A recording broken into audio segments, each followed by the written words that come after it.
when the law victimises the victims of crime. Around 200 tonnes of rubbish. The landowner, 80 years old, recently widowed, now in a living nightmare, wants to remain anonymous. He says in our faces a £40,000 bill to clear up somebody else's crime because the authorities couldn't catch the criminals who did this. Cue public outrage. A total stranger, over 100 miles away, set up this crowdfunding page. That stranger, Archie Ford, just couldn't stomach that this is how it is. This farmer, the victim of crime, having to pay to have his land cleaned up, and people acting with impunity, it seems, doing this with the level of prosecutions being so low. So I was left incredibly angry by that and decided to do something about it. And domestic rubbish, building waste, furniture, electrical, reports of asbestos and medical waste into the bargain. Archie Ford's crowdfund exceeded its target in just 2 days. It's blown me away, frankly, but in a way not surprised me, because like you said, I do think the British public gets behind a cause, particularly when someone's being wronged or there's an unjust situation. It seems he is not alone in being furious that police, councils and Environment Agency cannot get a grip on the problem. You might be wondering, why aren't the people who are doing this across the country being nicked?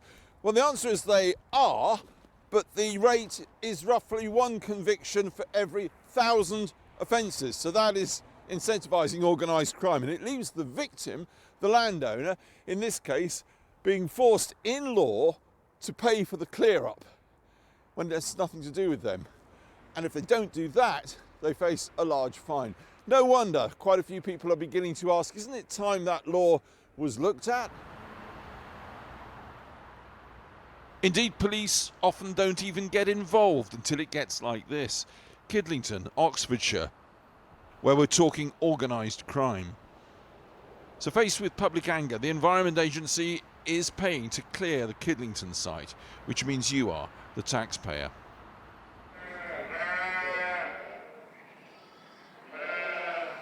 Another Hertfordshire farmer, Robert Law, has reluctantly come to see illegal dumping as an occupational hazard of modern farming.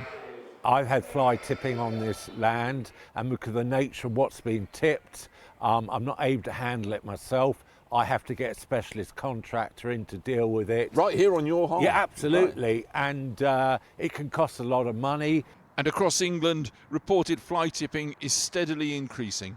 It's getting worse and worse. It's a massive problem. Throughout the UK now, they reckon the whole problem's costing up £1 billion a year. It's the size of the tips now and what's being tipped. It's being done on an industrial scale. It's basically being done by criminal gangs. The crowdfunding to clear this Hertfordshire mess is an uplifting tale and a barometer of public anger. But it is not a solution. Time and again, people are telling us they want the law changed and criminal penalties increased. And the call for that to happen is getting louder.